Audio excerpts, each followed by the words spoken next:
Olá pessoal, boa tarde. Pessoal de casa nos acompanhando, que vamos assistir depois. Dando sequência ao nosso estudo do livro A Caminho da Luz, hoje vamos iniciar o capítulo 19, depois da Revolução. Que revolução é essa? Depois da Revolução Francesa, as mudanças ocorridas na Europa. Mas, antes de começar nosso estudo, vamos acompanhar nossa irmã Marina na nossa prece. Senhor Jesus, irmão querido, nós só temos que agradecer essa oportunidade de nós estarmos aqui reunidos em seu nome para mais uma tarde de estudo e de paz. Agradecer a Deus, nosso Pai, por mais um dia de vida, aos amigos espirituais que vêm conosco participar, nos ajudar, vêm aprender um pouco das lições deixadas pelo Mestre. E também agradecer ao nosso anjo da guarda que não desiste de nós. E vamos pedir às pessoas que deixaram os nomes nos cadernos, os encarnados, os desencarnados, e a todos os amigos que não puderam estar aqui conosco, que fazem parte do nosso estudo, e pedir à equipe do nosso Mestre Jesus que possa ir até os nossos lares, fazer uma visita, abraçar cada um dos nossos familiares, abraçar cada uma das pessoas que estão nos assistindo, que Ele possa deixar a paz e a luz para todos nós. Mestre Jesus, continue conosco, nos envolvendo com o seu amor, com a sua paz, com a sua luz, hoje, agora e sempre. Que assim seja, Jesus. Que assim seja. Você falou capítulo 19? 19. Presta atenção. Século XIX, Capítulo 23. O título do capítulo 23 é o século XIX. Então, dando sequência ao nosso estudo, Napoleão, nós vimos semana passada, foi deposto, saiu, né? E depois que ele deixou o governo, restaura-se então a monarquia com Luís XVIII. Isso aí, uma monarquia constitucional. E aí começaram-se, né, muitas bagunças, muita coisa boa aconteceu na França também, diplomacia, aproveitando esse suspiro de paz que teve momentâneo.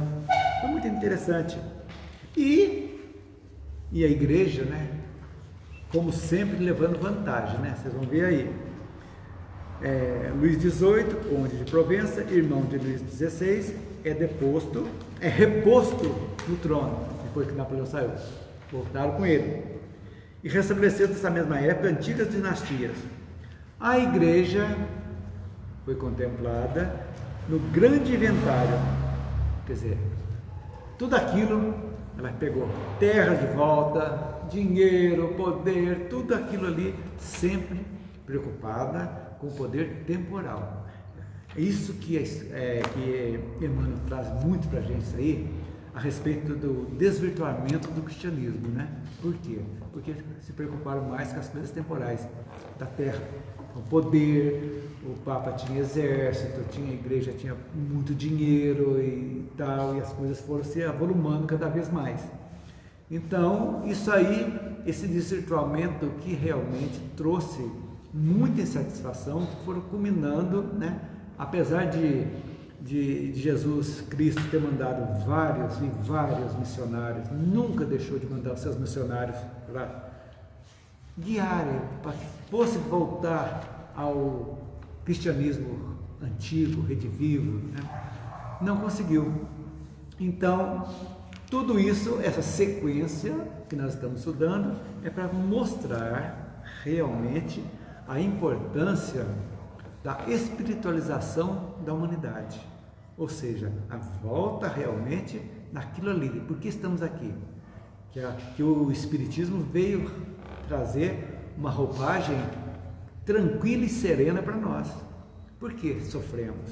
Por que estamos aqui? Por que essa situação? Por que uns estão ricos, outros estão pobres?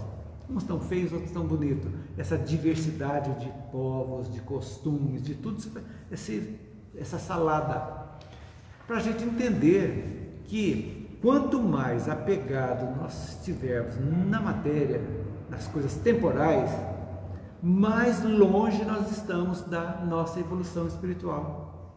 Então, por isso nós precisamos ver a história sob a ótica espírita do passado, para que a gente corrija e façamos a nossa história agora, que nós estamos fazendo a história também da humanidade.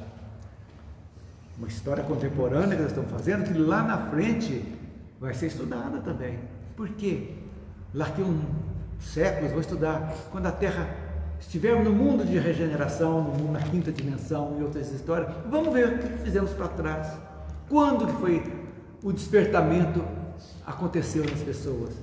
Foi no final, no início do século XXI, já começaram realmente as pessoas preocupadas com a espiritualização, apesar de muitas coisas ainda estão se repetindo tal qual ocorreu lá, lamentavelmente, não numa estrutura global, porque já temos pontos de luz no mundo inteiro, os pontos de luz que a doutrina trouxe, as pessoas não só a doutrina espírita, mas também se despertando para a espiritualidade. Todas as religiões, podemos dizer aqui, doutrinas espiritualistas, estão preocupadas, todas, sem exceção, estão trabalhando na transição planetária. Todas as doutrinas espiritualistas, porque chegaram no ponto que agora de mudança. Então é essa espiritualização que falta, que sempre faltou no mundo, e que agora também aqueles que continuarem levando esse objetivo realmente não terão condição de habitar o novo mundo, o novo planeta que a Terra com certeza vai passar para esse novo estágio, né? Então, isso aí, mas também a igreja reconheceu também, depois de tudo isso aí, a sua limitação. Ela começou a entender que realmente aquele poder de tudo, que o Emmanuel fala no artigo, no item 8, né? A própria igreja, habituada a todas as arbitrariedades, na sua feição dogmática, reconheceu a limitação dos seus poderes junto das massas, resignando-se à nova situação. Mas ela resignou, mas ao mesmo tempo, nós vamos ver, que ela trouxe para si a educação, ou seja, ela, como se fosse, só se educava nos conventos católicos, nos padres que tinham, então era muito restrita, então ela tinha um poder de persuasão também sobre as pessoas, porque de fazer a cabeça daqueles que estavam ali estudando, que estavam ajudando e tal, e, quer dizer, limitou de alguma forma no tempo de reis, de poder, de guerras, mas o poder mesmo por trás da nobreza, ela exerceu com muito mesmo, até pouco tempo ainda exercia. No Brasil, na época que eu era criança, né? Como dizia lá quando eu era pequeno, lá em Barbacena, em Cariaçu, tinha um medo danado se o padre excomungasse alguém. Estava condenado ao inferno. E aquilo ali, muitas pessoas se suicidavam, até ficavam deprimidas, porque foi a excomunhão. Tal é a força, o poder que a igreja tinha para isso, né? Então, são coisas que desvirtuam totalmente. Jesus salvava todos os pecadores, deu a mão para melhorar. E a outra vai se excomungar para mandar para o inferno? Sendo que é... Oi? Mesmo uma pessoa que se suicidava não passava na igreja. Verdade. Não passava. Hoje eu não sei. Também não sei. Tinha costume, não era. Não entrava para um benzimento. Aquela ritualista não fazia parte, né? Comentava por... Agora é assim, não tem na igreja, eles não recomendavam no relógio, né? Agora recomendam assim. Agora tem como chama mesmo aquelas senhoras que ajudam lá. Uma que veste branco, né? Isso, não sei o que de Maria. Eu não sei o que é. É muito difícil eles irem lá, vão elas. Sempre eu vejo lá no... As ministras da Eucaristia. Isso aí. Enquanto a gente vai no velório, às vezes... Só a mamãe comprava isso. Não, mas isso eu vivenciei isso. Não Não. tinha passando em perto da igreja, o caixão. paixão porque se suicidou. Gente do céu, que horror. Quer dizer, é um simbolismo bobo e uma forma de dominação também das pessoas, né? É isso aí. Então, resumindo a história, vou contar a historinha para você desse pedaço aí que houve, né? Então, saiu Napoleão, o Luís XVIII volta, derruba o Luís XVIII, Carlos X, ou X, acho que é 10, em romano está aqui, substitui o Luís XVIII. Ele tentou, Carlos X, a restaurar o absolutismo, ou seja, tirar só ele mandar. Aí que ocorreu, que eu disse há pouco para vocês, a revolta popular que chamava 3 Dias Gloriosos, que foi a base para que Victor Hugo escrevesse o livro Os Miseráveis. Então, essa revolta foi de 3 dias, dia 27, 28 e 29 de julho de 1830. Então, juntou o povo de Paris, né, mais as sociedades secretas republicanas, mais os liberais, e montaram barricada em Paris e derrubaram o Carlos X também, né? Então ele abdicou do trono e aí entrou o outro rei chamado Luís Felipe I, o rei burguês. Então o reinado de Luís Felipe, para variar, já bagunçou tudo de novo. Foi marcado por corrupção política, vem de longe, a gente vê que fala de corrupção política. Faz tempo. E pela passividade nos assuntos internacionais. Toda aquela diplomacia que Luís XVIII fez, de abrir tudo com os outros países, foi praticamente zero aquilo ali, né? O rei acabou então perdendo o apoio dos setores democráticos e dos reacionários. Ele ficou também sem apoio. Mas com a industrialização, crescimento urbano, o movimento republicano na França se intensificou muito mesmo, e favoreceu uma nova revolução em 1848. Kardec já estava então com 44 anos, né? Aí nós temos 1804, Foi quando o Luís Felipe abdicou o trono em favor de seu neto, mas o neto dele não foi reconhecido pelos franceses. Olha, gente, que salada, né? Assim foi proclamada a Segunda República Francesa e extinto o cativeiro de seres humanos. Aí foi a grande coisa que a República fez. Aboliu a escravidão em todos os territórios pertencentes à França, que já tinha territórios ainda, né? A gente pensa que hoje a escravidão era só negro. Não, a escravidão abrangia negros e brancos, que nós já estudamos a história aqui, né? Os povos vencidos tornavam-se escravos dos vencedores. Isso era uma coisa habitual. Muitos asiáticos. Né? Isso. Em 1849, o poder papal foi abolido também, sendo proclamada a República Romana, porém com curta duração. As nações católicas se organizaram num contingente militar para restaurar o poder temporal do Papa, quer dizer, já tinha perdido numa época. Aí, os católicos das nações e conseguiram retornar o Papa em 1850 de novo, com toda a sua pompa. Ele perdeu em 1849 e em 1850 ele voltou também. Quer dizer que olha o poder da igreja, gente.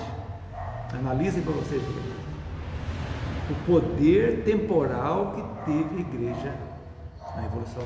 Pode ter momentos de fragilidade, digamos assim, de repente. Quer dizer, mesmo com o Renascimento, que tolheu um pouco do poder dela, que saiu do Renascimento religioso, das artes, tudo aí, mesmo assim, ela segurou as universidades para ela, muitas universidades para a igreja. Temos até hoje aqui, Pontifícia Universidade Católica de Campinas, de Belo Horizonte, de São Paulo, as famosas PUC. Hoje não sei se a igreja ainda tem uma influência dentro, mas eu acho que até os reitores são escolhidos pela igreja, se não me engano. Não sei. Nesse ponto eu não posso dizer para vocês se é assim que funciona. Mas é assim. Então, aí foi.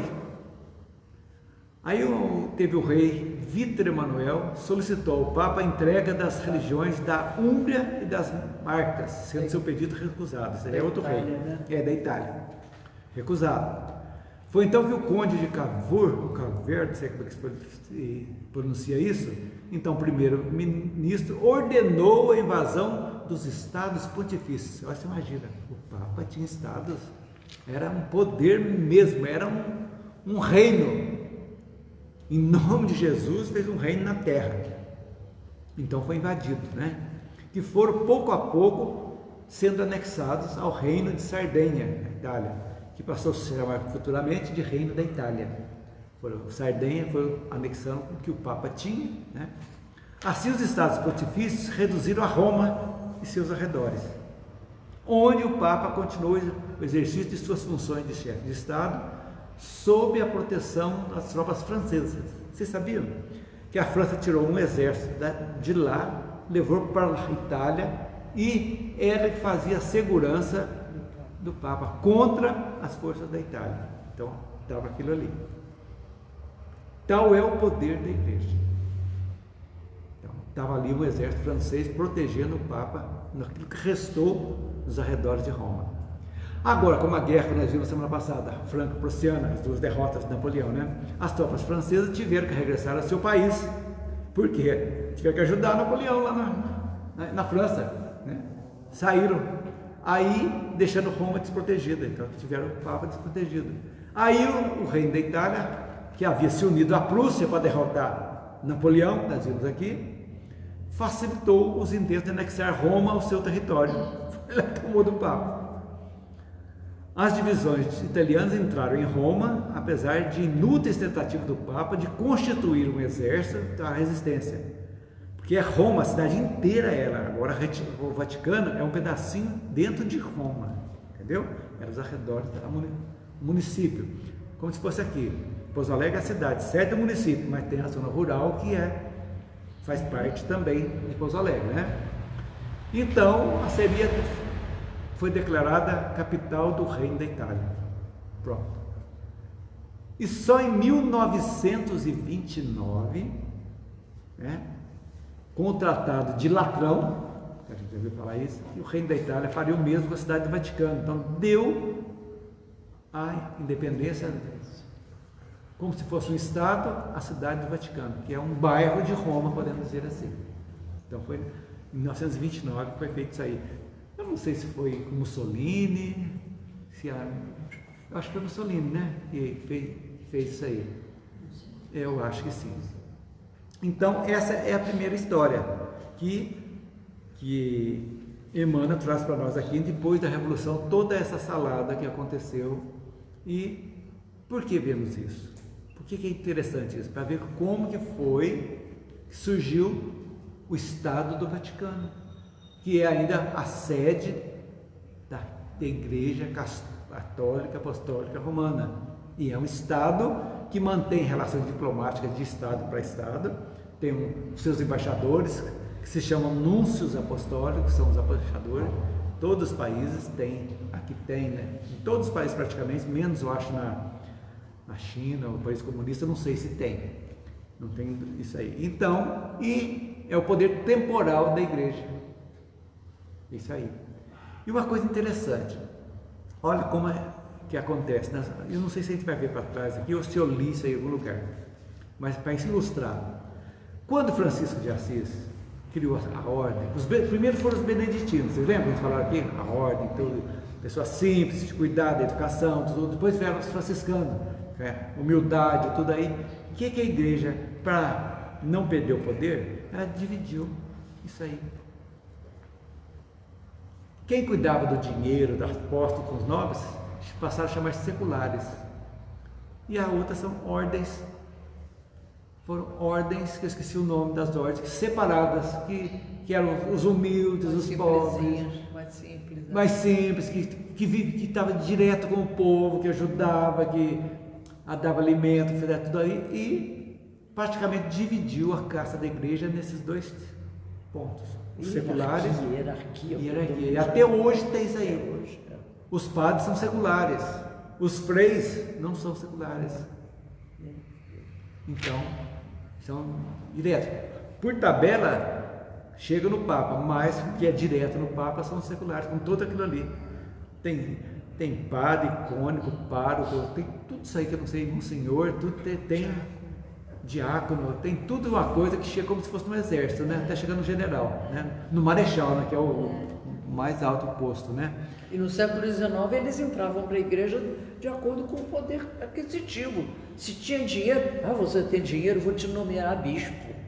Você era bispo? Não vai longe, lá nasci na cidade de Testamaninho, na igreja lá, tem lá uma placa de uma família rica lá que tinha construído não sei o que na igreja, lá foi homenageada, era festa, benzeiro na época lá, a família toda lá, tiraram foto, tudo lá, mas o dinheiro que deram para a igreja, e assim. A cidade de Avignon, na França, onde uma época o Papa residia lá, aquilo é uma coisa fenomenal.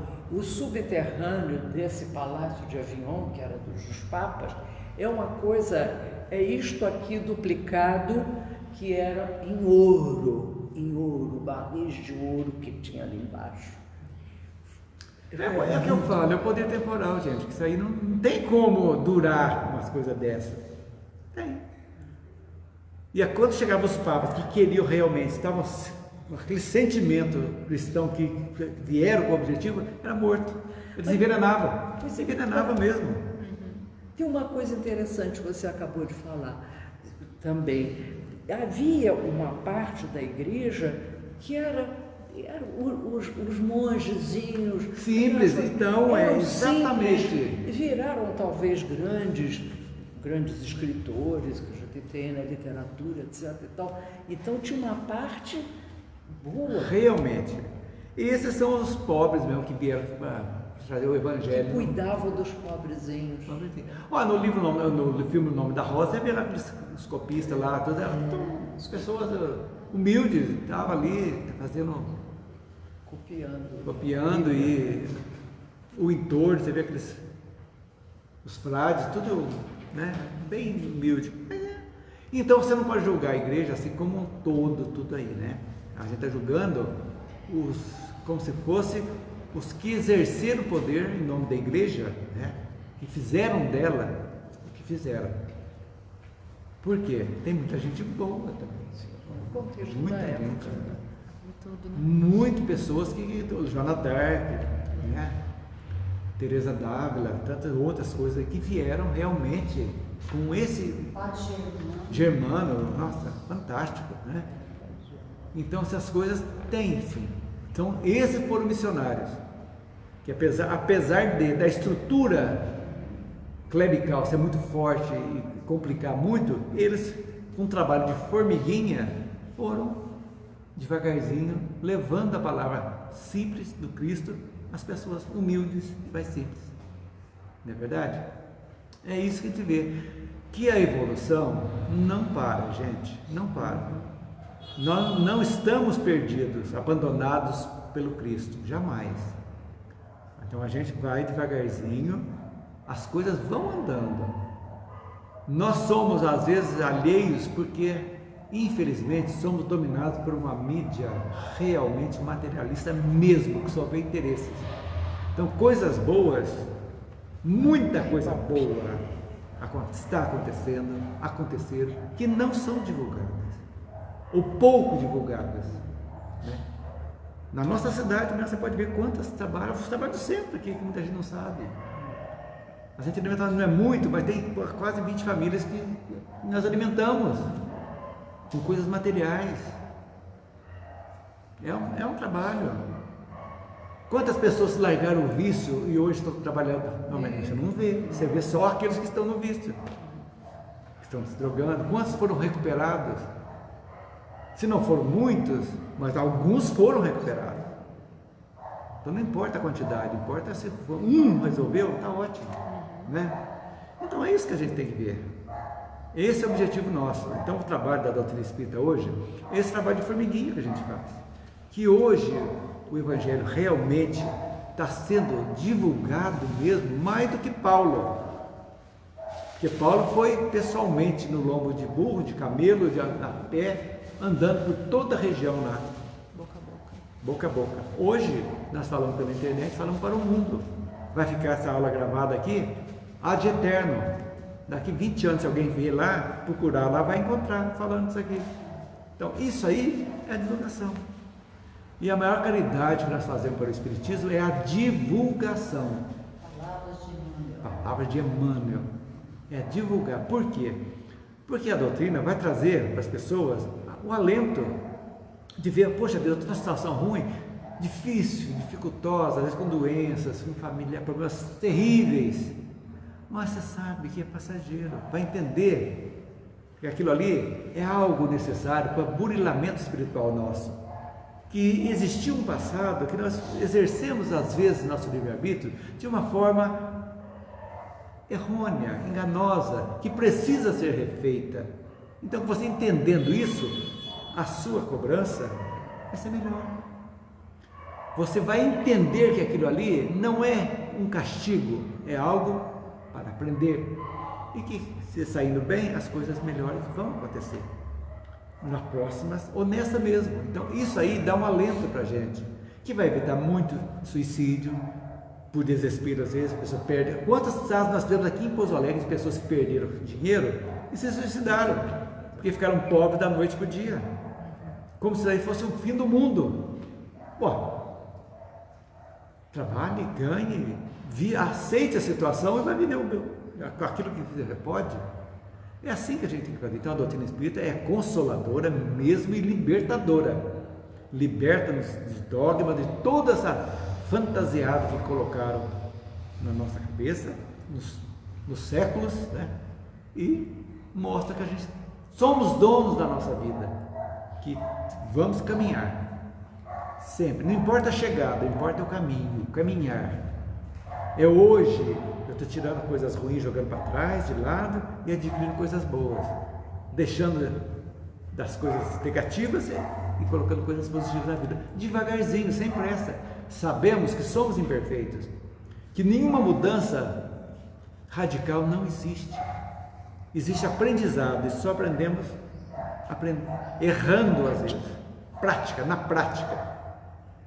E é assim que é bonito, porque aquilo que você adquire na prática é algo que não sai mais de você. Como as virtudes que nós todos temos aqui, não temos só defeito, temos virtudes também, foram adquiridas das nossas vivências anteriores, que ninguém tira de nós, porque já está dentro do nosso eu, faz parte do nosso eu, da nossa alma, do nosso perispírito, do nosso espírito. Já eliminamos. Agora, tem outras que precisamos eliminar, naturalmente, faz parte. Então é esse trabalho de conscientização que a doutrina traz para nós. Quando olhamos o passado, é exatamente com esse sentido, de verificarmos o que nós podemos fazer para que esse passado nebuloso, trágico, não se repita, não só na sociedade, mas também na nossa vida. As coisas trágicas que fizemos lá atrás, que com certeza fizemos, por ignorância ou por maldade mesmo, não sabemos, por opção, aquele santo ninguém é, né, por enquanto. Então a gente vai devagarzinho a nossa caminhada. É isso que é interessante. E aí a gente vai seguindo adiante, não é verdade? Aí chegamos então na independência política da América. Olha a importância vamos sempre voltar um pouquinho. Quando espíritos de luz, nobres, realmente vieram com a missão de reencarnar em Portugal, exatamente para colocar uma escola marítima de navegadores, né? Por quê? Porque precisava estar na hora, Cristo, lógico, já sabia que deveria chegar no novo mundo, terras distantes, desconhecidas. Por quê? Que seria como se fosse um bálsamo para tirar mais rápido. Olha que interessante. Quantos séculos a Europa ficou nessa lenga-lenga? Milhares de anos, 2000 anos ou mais. Antes de Cristo já estava nessa coisa aí. Então, até acertar o débito e o crédito de cada um, ou seja, a lei de ação e reação individual e coletiva dos países, vocês imaginam quanto tempo está durando. Então, olha a cabeça, o planejamento espiritual como é bem feito, gente. A gente passa batido. Então, vamos preparar uma nova encarnação de pessoas, mas primeiro precisa descobrir um lugar onde eles possam se estabelecer. Então, pelos navegadores portugueses, incentivados, olha para vocês verem o trabalho que deu. Fantástico. Junto com a Espanha, Dom Henrique da Espanha também, opa, vamos lá, incentivou. Primeiro o caminho das Índias. Opa, beleza, já foram buscar os especialistas para lá. Vamos para cá. Cabral enfrentou calmaria. Calma, calmaria, vai ter calma, aprender a ter calma. Ficou lá esperando o vento que não vinha. De repente, terra à vista. Chegamos. E assim, como foram descobertos Américo Vespuccio, já descobriu para cima também, e foi América. Foi chegada. E para cá, como Emmanuel fala que seria o coração, o cérebro da América do Norte. Perfeitamente, e aqui o coração. Já foram preparados missionários. Tiveram coisa errada? Lógico, gente. Sim. Não queira fazer anjos aquelas pessoas que assumiram que iam ser anjos aqui, chegaram aqui e não foram. Porque temos o livre-arbítrio de escolha. Não tem como. Chega aqui, a gente é levado. Quantas vezes falhamos? Nós. Mesmo sabendo que algo está em desacordo, nós teimamos em fazer às vezes e arrependemos.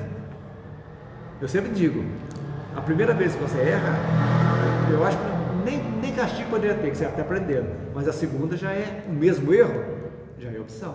Aí já inicia-se o karma, podemos dizer assim, a causa e efeito. Então, aí vieram para cá, da própria companhia de Jesus, que foram terríveis, o Papa Negro, foram politiqueiros na Europa, a extremo, que tomaram conta praticamente da Inquisição, os jesuítas. Os que vieram para cá, vieram ajudar. Como é que chama aquele padre que fez os discursos famosos? José de Cheiro, Manuel da Nóbrega. Vieira? Antônio Vieira, Manuel da Nóbrega, tantos outros que vieram, com outros com sentido bom. A nata da Inglaterra ia ser o cérebro, foram direto para lá. Agora, a Espanha ficou também com uma parte, né? E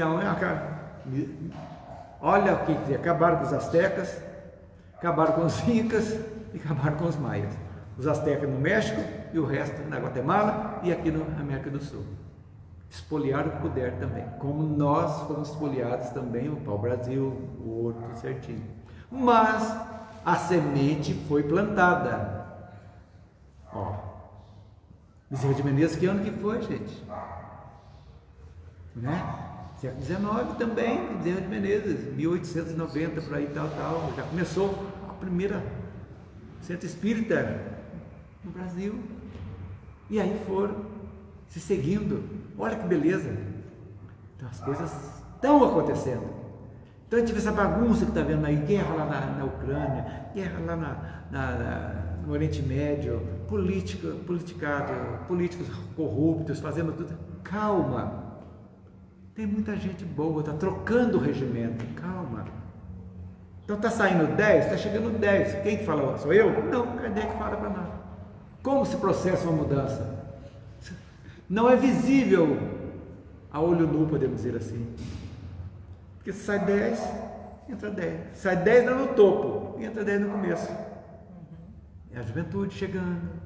E vão ocupando os lugares, já com outras ideias, já foram preparados lá na erraticidade, entre as duas vidas, lógico, lá.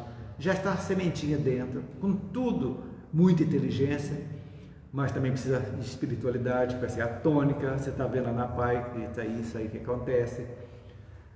Então muitos não queriam vir, é o caso dos autistas que não quero, não preciso, você tem que ir. Vão ficar no mundinho dele, mas são inteligentíssimos e vão se desabrochar. São flores a desabrochar, vão desabrochar uma hora, não tenham dúvida disso. Então as coisas estão acontecendo. E nós, espíritas, estamos fazendo parte disso. Porque hoje nós entendemos a importância da vibração positiva.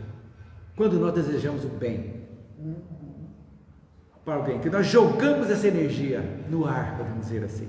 Nós sabemos, a ciência explica já que tudo isso influencia. A física quântica está mostrando isso também. Chega. E quando chega, volta para nós também e nos fortalece. Então nós já sabemos que quando você pensa positivo, você se sente bem, porque automaticamente o reflexo se faz presente. E quando você faz algo negativo, primeiro, a consciência vai pesar, já vai vir uma carga negativa. E o negativismo já vai te envolver em pensamentos ruins. Quando você tem pensamentos ruins, olha as consequências. Você abre o leque para a turminha do oba-oba que está em volta aqui, os trevozinhos. É isso mesmo, deixa de ser bobo, faz isso mesmo. Aproveita a vida, o que é isso? E você vai mergulhando. Marcos fala a turminha do quanto pior, melhor. Quanto pior, melhor, exatamente. Então, é aí que começa. Então, mas a base, a compreensão, a doutrina já nos dá. Isso é fundamental. Somos o que pensamos. O Torres Pastorino diz muito isso aí aqui no livro Minuto de Sabedoria. Somos o que pensamos. Então, pensando, você modifica o mundo. E modifica mesmo. Porque quando você pensa uma coisa boa, o que você presume? Você vai fazer uma coisa boa também, não vai? Seu pensamento, a sua ideia é boa, né? É A sua boa. índole está boa. Você vai mudando. Então a índole pode ser mudada? Pode. Porque a índole nós traz conosco. Índole boa ou negativa. A índole dele eu não vou mudar nunca, meu pai foi assim. Então, meu filho, o que você está fazendo aqui? Meu pai fazia assim, minha avó fez assim. Vai parar. Mas está aí. Vou fazer um comentário. Diga. Você falou isso de índole. Me lembrou um conhecido nosso já há muito tempo, que ele falou assim pra gente: eu nunca vou adotar uma criança porque eu não sei a índole que ela tem. Meu Deus. A índole. Ele não sabe a índole da criança. Adotar uma criança. A pessoa falou que nunca ia adotar uma criança porque não sabia a índole. Não sei a índole que ela tem. Mas eu sei a índole do meu filho? Pois é. Quem que sabe a índole de Quem alguém? sabe? E quem faz parte da nossa família? É o que eu estou falando. Cadê a índole? A gente. Quantas famílias ditas excelentes têm Pois é. Índoles. índoles totalmente diferentes também? Pois é. E olha pra Gente, você ver, nessa época a gente nem era espírita, mas a gente achou aquilo tão esquisito, sabe? De falar isso, eu nunca dou, porque eu não sei a índole que essa criança quer dizer, traz. é um egoísmo também, né? É um egoísmo muito grande as pessoas, né? Não sabe. Então, olha para você ver o que a compreensão vai fazendo para a gente. Né? Então, essas coisas, devagarzinho. Esse trabalho de formiguinha que a doutrina faz, por mais que não sejamos a maioria, mas é uma minoria atuante demais, que as pessoas nos respeitam de outras religiões, não as sectárias, né? Se fosse pastor lá, vai jogar a gente lá, se pastor é o inferno. Certos padres hoje não são todos, mas os padres mais jovens não têm mais esse ranço contra o espiritismo, não tem mais, sabe? Porque se eles lerem o Evangelho segundo o Espiritismo, eles vão tornar-se espíritas. Exatamente. Então isso aí, esse trabalho, ninguém tira. A tendência é cada vez mais a melhorar. E a filosofia espírita é uma filosofia religiosa. Então eles podem ser padre e seguir o espiritismo. Mas esse é o objetivo. Por isso que Kardec não pode falar Eles que é um poderiam kardecismo. complementar muito a homilia deles se eles lessem um pouquinho, né? Lógico. Então Kardec, Será que não lê? Vai ter que sabe, com- né? Às vezes os padres jovens, eu tenho quase certeza que leem. Mas viu? não, gente, tem algumas pregações que às vezes eu vou à missa convidado, né? Às vezes Você escuta? Aí tem padres que são bem espiritualizados. Mas São. Parece que ele explica a pregação, assim. Digamos, Já você ouvi fala na também, frente, já ouvi fala também. Na frente eu nem ouvi, porque lá atrás o pessoal está conversando, né? Não vou lá na frente, se eu fui, eu vou participar. Então eu chego em casa e comigo. Tem. É uma realidade. Boa lembrança. Tem. Isso aí já é a mudança. Das igrejas chegaram num ponto que Kardec falou lá para 2057, mais ou menos, não de numa religião só. Questão 798 do Livro dos Espíritos. Depois vocês olhem. Cada um vai ter o católico, protestante, mas vão eliminar o céu e o inferno. É um fato. Não tem como sustentar mais. esse dogma do céu e inferno. Vai a comunicação com os mortos, é natural. Por quê? Porque os mortos vivem mais do que nós, praticamente aqui, porque nós ficamos poucos anos na carne, a maioria nós vamos ficar no mundo espiritual. Eles já acreditam que a alma vai para o céu ou para o inferno, e que os espíritos são criados na hora da concepção. Vai chegar num ponto que o olho vai dizer, Deus, mas que Deus é esse? Que vai criar uma pessoa só para morrer, já vai nascer todo torto, todo cheio de coisa, mas que Deus é esse? É questão de lógica, pensando, mas por que Deus faz isso? Você criou aqui, então vai criar tudo perfeito, bonitinho, não precisa de mais nada, já sai tudo evoluído, e não é. E por que a ciência está mostrando, faz as regressões de outras vidas? Que vida é essa então? É o espiritismo que faz? Não. Psicologia, para a psicologia estão fazendo isso aí. Palestra do Peters, na segunda-feira, falando do quase morte. Falando, experiência de quase morte. Fazendo tudo aquilo com aquele teto falso aqui, que é para ver o que tem ali, quando uma pessoa está no EQM, não é? E que vê tudo aquilo, o que é isso? É já isso tudo. Mas é lógico, então gente, é questão de tempo, para todas chegarem nesse ponto, e vai chegar. Agora, aqueles que não quiserem mesmo, não vão reencarnar aqui, vão reencarnar no mundo de expiação de novo, até cair a ficha. Não é castigo.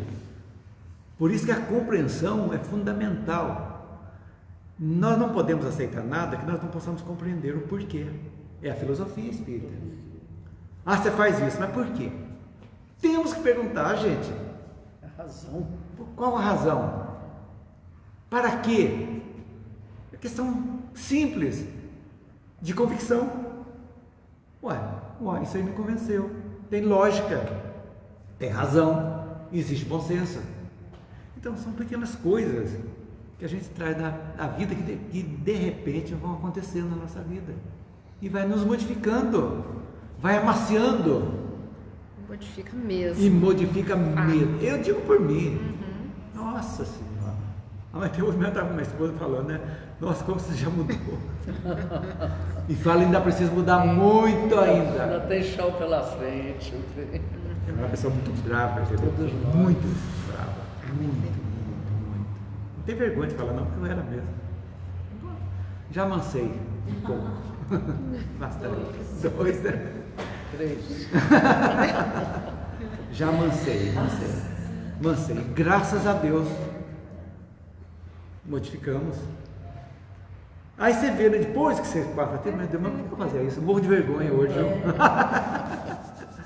De situações, né? Meu Deus, eu fiz isso. A gente morre de rir. Ri, mas eu tomar. Mas sabe que não o que o pessoal assistiu lá, que assistia isso, pensaram na época, meu Deus do céu. Mas faz parte da evolução. Faz parte. Então, admitir erro, gente, é a primeira coisa. Chama-se arrependimento. Kardec fala lá no livro Céu e Inferno. Arrependimento, né? Você tem que ter expiação e reparação. Reparou? Bora para frente. Vamos ver a independência política da América, então. Então, a maioria dos povos do planeta, acompanhando o curso dos acontecimentos, procurou eliminar os últimos resquícios do absolutismo, dos tronos, aproximando-se cada vez mais dos ideais republicanos ou instituindo um regime constitucional, com a restrição dos poderes do parlamento, que nós temos hoje, até hoje, na Inglaterra, na Suécia, que são reinos, né? A Dinamarca parece que é reino também, né? Tudo tem quem dirige a parte política é o primeiro-ministro, tem os deputados, senadores, e o rei é praticamente uma figura que tem uma autoridade moral, podemos dizer assim, né? De chegar, de apaziguar em situações, sendo interessante. Mas existe a participação popular nos governos, né? Olha que interessante que Emmanuel fala: a América, destinada a receber as sagradas experiências da Europa para a civilização do futuro, busca aplicar os grandes princípios dos filósofos franceses à sua vida política, caminhando para a mais perfeita emancipação. Olha os iluministas que vieram com essa função, as ideias deles, tirando o bom, que foi deturpada na França. Os iluministas ajudaram a Yabashira a mudar e se deturparam, se embriagaram no poder também, deu no que deu. Mas alguns, as ideias sempre ficam, as ideias boas sempre ficam, né? E vão. Seguindo o exemplo das colônias inglesas, os 4 vice-reinados da Espanha procuraram lutar sua independência. Então, tinha os vice-reinos. México teve aqui na América Central teve outro, na América do Sul teve lá em cima na Venezuela, tinha aqui embaixo a Argentina, tudo eram vice-reinos da Espanha, que a Espanha era poderosa, né? Muito grande os territórios que ela conquistou. Então, no México, os patriotas não toleraram outra soberania além da própria deles. E no Sul, abaixo do Sul, né? A ação de Bolívar, grande, que o libertador praticamente da América do Sul hispânica, né? Foi Bolívar. E com as deliberações do Congresso de Tucumã, em 1816, proclamava-se a liberdade política das províncias da América Meridional. Aí, do meio para cima lá, né? Para baixo. Não, do meio para cima.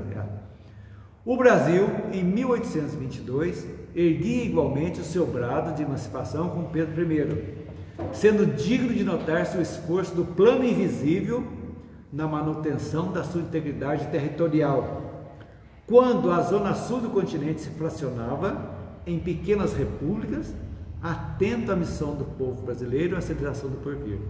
Começou Uruguai, Paraguai, pequenas repúblicas, pequenininha, a integridade do Brasil foi. Então talvez a Guerra do Paraguai também, com tudo isso aí, uma história, morrendo muita gente, criando um karma coletivo, mas de um acordo. Talvez foi um karma passado também de alguém que tinha que passar, que morrer também, não sabemos, para manter a integridade territorial do Brasil. Foi muito importante. E também não foi só isso a guerra, como também o estado do Acre, nós compramos. Barão do Rio Branco comprou da Bolívia. Era um território boliviano. E foi comprado, anexado ao Brasil, pago regiamente, sem guerra. Então, tudo sem integridade. Então, gente, quando Napoleão, para te resumir, decretou bloqueio continental, quer dizer, ninguém podia mais vender para a Inglaterra, eles queriam sufocar a Inglaterra.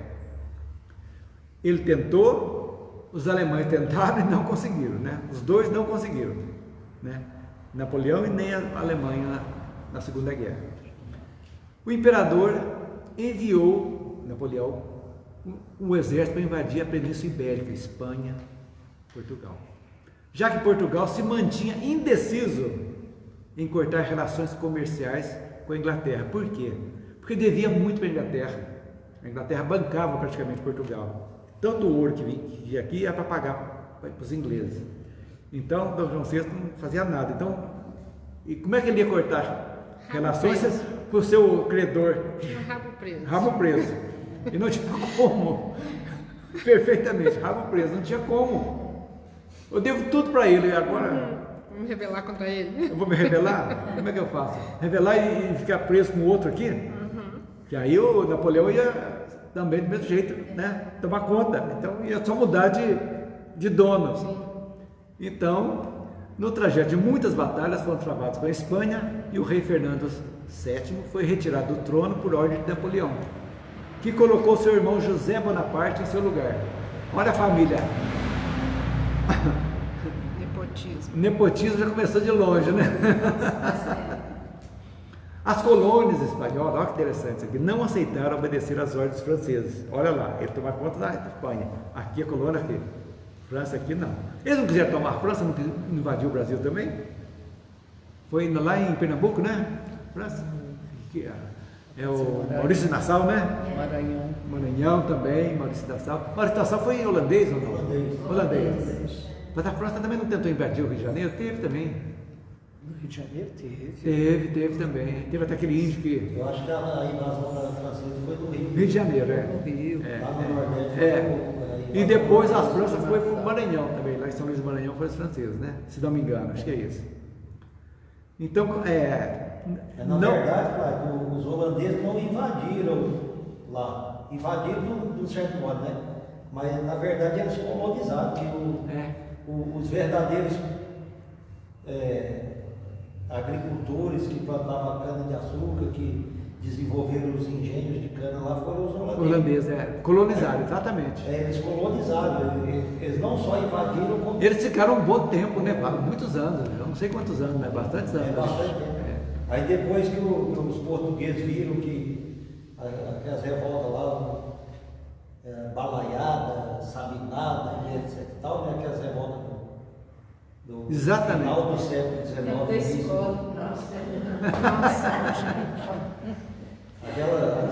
Foi justamente a expulsão, porque economicamente Portugal estava perdendo economicamente para os outros invasores, né? Exatamente, os outros colonizadores, é verdade. Então, quando a família real espanhola retomou o poder, as colônias entenderam que seria o momento de lutar para a sua liberdade. Então, agora eles conseguiram tomar o poder lá dos Bonaparte, voltaram e nós vamos ficar devendo para eles? Não, que não, vamos libertar também.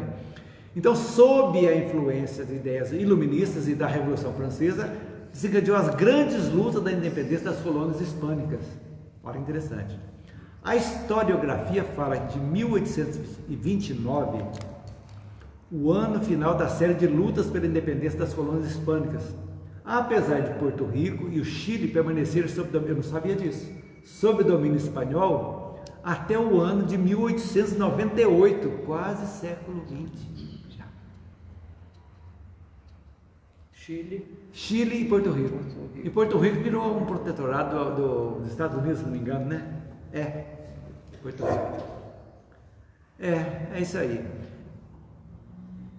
Quando se deu a Guerra Hispano-Americana, quando também eles invadiram o México e tentaram não deixar o México se libertar e perderam. O que mais? Em 1822, o Brasil também proclama sua independência, com a espiritualidade envidando esforços para manter-se a unidade territorial que caracteriza a pátria do Evangelho. Falaremos mais sobre isso quando formos conversar sobre o livro de Humberto de Campos, que nós vamos estudar também futuramente, se Deus quiser. Brasil, coração do mundo, pátria do Evangelho. Nós vamos estudar. Muito bom. Se Deus quiser, nós vamos ver, fazer um estudo bom dele. É rapidinho também, é rápido e vamos levando, né? Vamos fazer como é que nós estamos aqui? Deixa eu ver se dá para terminar também aqui. Não, tem que ir mais um item hoje. Vocês não dão muita pressa, mais 5 minutinhos não, né? Não. Beleza. Vamos ver, Allan Kardec e seus colaboradores. No século XIX, desenrolava uma torrente de claridades em face do mundo, encaminhando todos os países para reformas úteis e preciosas, começadas pela espiritualidade. Não adianta. Todos foram colocados no momento certo, no lugar certo, para começar a fomentar esse desenvolvimento que nasceu com o Renascimento, né? Muito interessante. As lições sagradas do Espiritismo iam ser ouvidas pela humanidade sofredora, já está programada. Jesus, na sua magnanimidade, repartiria o pão sagrado da esperança e da crença em todos os corações. Allan Kardec, todavia, em sua missão de esclarecimento e consolação, fazia-se acompanhar de uma pleiade de companheiros colaboradores. Olha se você vê a equipe espiritual que desde o nascimento dele, preparando-o para ser um educador, ele foi um grande educador, matemático, tinha livro, tinha tudo lá, preparando.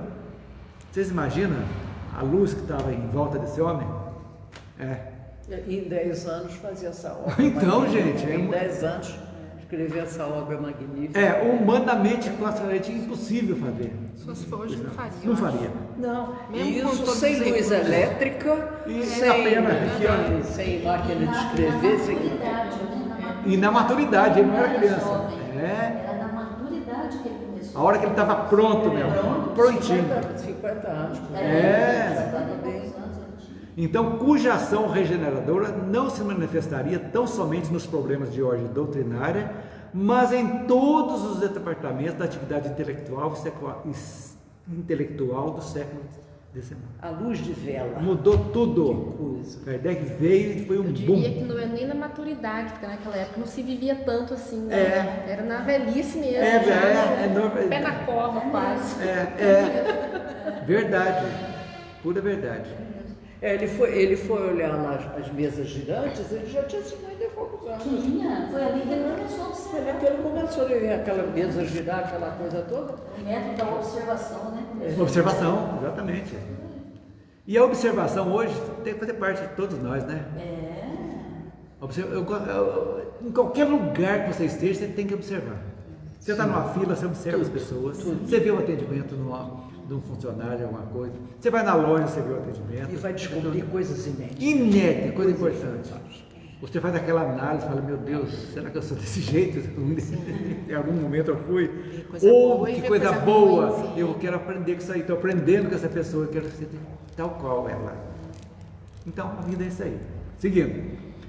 A ciência dessa época desfere os voos soberanos que a conduziriam às culminâncias do século XX. Tudo nasceu lá. Tudo nasceu lá. Né? Lembra de Thomas Edison? Nossa! Fantástico, né? Das grandes descobertas. Grande descoberta, né? O progresso na arte tipográfica consegue interessar todos os núcleos de trabalho humano, fundando as bibliotecas circulantes, revistas e jornais numerosos. Foi um boom da imprensa. Tudo. Olha, naquele tempo, qual era a facilidade das comunicações naquela época? Telégrafo e as vias férreas. Intercâmbio direto entre os povos. Hoje nós temos aqui. Você fala. Faz um clique. Mandava recado lá para outra parte do Brasil, mandava de trem. De trem. Um bilhetinho. A literatura se enche de expressões notáveis e morredoras. Quantos literatos? José de Alencar, né? Olha aí, já está lendo lá Iracema, a Virgem dos Lagos de Mel, e tantos outros brasileiros, né? O laboratório afasta. Olha que essa frase é fenomenal. O que é? O laboratório, ou seja, as pesquisas. O laboratório afasta-se definitivamente da sacristia, intensificando as comodidades da civilização. Apartou da igreja para desenvolver. Precisava, estava bitolada, né? Copérnico, Galileu, tudo foram O que escorraçados. se descobria dentro da igreja era submetido ao poder da igreja, se pode ser divulgado ou não. Não há um problema daqueles livros, porque até porque eu era criança, estava livro lá, uma cruzinha lá, New Obstat, como é que é? New Obstat, que podia ler. Em latim. Em latim. Librórum proibitório. Uma coisa assim. Index librórum E proibitório. quando era permitido, tinha lá. Foi dado o aval. A igreja tinha que dar o aval. É mole? Olha que interessante. Constrói, eu não sabia o que é isso, gente. Tive que pesquisar. Emmanuel fala que constrói essa pilha de coluna. Pilha de coluna. Pilha. Bateria. Bateria. Aí o que é?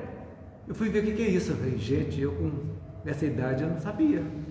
Eu nunca estudei química, essas coisas, né? Não sabia.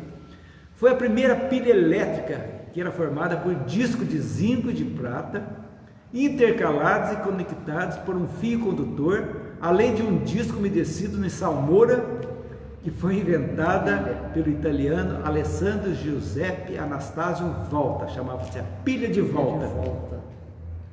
Então toda essa facilidade para chegar agora na bateria do celular, na pilinha bonitinha aqui, nasceu lá. Já são uma coisa tremenda, né? Para fazer. Já são Por isso muitas. que tudo que se refere à energia é volt, né? Volt É. homenagem a ele. E aí também foi nessa época, em 1800 e pouco, que descobriu a indução magnética. Foi descoberta por Michael Faraday, em 1831, quando tentava gerar energia elétrica a partir do magnetismo, a indução. Deve ser um tipo do dínamo, né? A coisa do dínamo, né? A gente vê que até hoje as bicicletas têm o dínamo que vai ali para atender a lampadinha. Surge o telefone e o fonógrafo, que eu não sabia que foram aperfeiçoados por quem? Thomas Edison. Ele aperfeiçoou a máquina de escrever, já tinha sido descoberto, o telefone que Graham Bell descobriu, e o fonógrafo também, ele que aperfeiçoou a matéria. Foram mais de 3.000 invenções. E tem uma história interessante, eu vou ver se dá tempo de contar para vocês. Então aparecem os primeiros sulcos, que ele diz aqui, na radiotelegrafia, em consciência espectral, nas unidades da física e da natureza, começando a ver os átomos, né? Estuda-se o início da teoria atômica, fisiologia, assenta as bases afetivas com a anatomia comparada. As artes atestam uma vida nova. A pintura e a música denunciam o elevado sabor da espiritualidade avançada. A dádiva celestial do intercâmbio entre o mundo visível e invisível chegou ao planeta nessa onda de claridades inexprimíveis. Olha, ele é um poeta, viu? Consolador da humanidade, segundo as promessas de Cristo, o Espiritismo vinha esclarecer os homens, preparando-lhes o coração para o perfeito aproveitamento de tantas riquezas do céu. Então o Espiritismo veio trazer o consolo ao espírito humano em momentos de tantas transformações, com as provas da sobrevivência do espírito após a morte física, trouxe ensinamentos diretos do plano espiritual para os humanos encarnados. Com a ideia da reencarnação, derrubou por terra todas as ideologias de igualdade absoluta entre os homens, explicando a diversidade de venturas e desventuras da sociedade, que acabei de falar há pouco, trazendo a lei de causa e efeito, que também estabelece o regime da responsabilidade individual e coletiva. Fantástico. Só isso aí é a base para qualquer pessoa, não precisa ser espírita não, sabendo que toda ação tem uma reação, toda causa tem um efeito, pauta a sua vida. E reencarnação, como é que veio as coisas que se sabe hoje em dia, que vem desde essa época lá? Mas os egípcios já sabiam da reencarnação, a igreja sabia, nós estudamos aqui, lá naquele conselho, não sei das quantas, lá que tirou. O que a gente traz de séculos passados. Então, gente, como que uma alma pode ser criada na hora da concepção, gente? Com tanta diversidade que nós temos no mundo, não tem lógica. Que Deus seria esse? É a pergunta. Ok, gente? Então vamos encerrar. Hoje parece que passou tão rápido. Hoje nós prosseguimos bastante. Prosseguimos bastante. E a hora que começar um novo estudo, aí que vamos prosseguir mais ainda. Não tem pressa. É isso aí. Gente, então vamos encerrando. A Elisângela vai fazer a prece para nós e eu já me despeço aqui. Se Deus quiser, na próxima quinta tarde estaremos aqui firmes e fortes fazendo nosso estudo. Que assim seja. Que assim seja. Vamos fechando os nossos olhos e agradecer a Deus pela oportunidade de estar aqui mais uma vez, aprendendo, ensinando e evoluindo. Vamos pedir à espiritualidade que fluidifique a nossa água, a daqui, a da sua casa, que coloque nela todos os remédios que necessitamos para a cura de nossos males. Vamos receber neste momento essa energia gostosa que a espiritualidade preparou para a gente, fortalecedora, revigorante, que nos fortalece, nos ilumina e nos guia na nossa caminhada. Deus, nosso Pai, que sois todo poder e bondade, dai força àquele que passa pela provação, dai luz àquele que procura a verdade, ponde no coração do homem a compaixão e a caridade. Deus, dai ao viajor a estrela guia, ao aflito a consolação, ao doente o repouso. Pai, dai ao culpado o arrependimento, ao espírito a verdade, à criança o guia, ao órfão o Pai. Senhor, que vossa bondade se estenda sobre tudo que criastes. Piedade, Senhor, para aqueles que não vos conhecem, esperança para aqueles que sofrem. Que vossa bondade permita aos Espíritos Consoladores derramarem por toda parte a paz, a esperança e a fé. Deus, um raio, uma faísca do vosso amor pode abrasar a terra. Deixai-nos beber nas fontes dessa bondade fecunda e infinita, e todas as lágrimas secarão, todas as dores se acalmarão. Um só coração, um só pensamento subirá até vós, como um grito de reconhecimento e de amor. Como Moisés sobre a montanha, nós vos esperamos com os braços abertos. Ó poder, ó bondade, ó beleza, ó perfeição, e queremos de alguma sorte alcançar vossa misericórdia. Deus, dai-nos a força de ajudar o progresso, a fim de subirmos até vós. Dai-nos a caridade pura, dai-nos a fé e a razão, dai-nos a simplicidade que fará de nossas almas o espelho onde se deve refletir a vossa imagem. Que assim seja.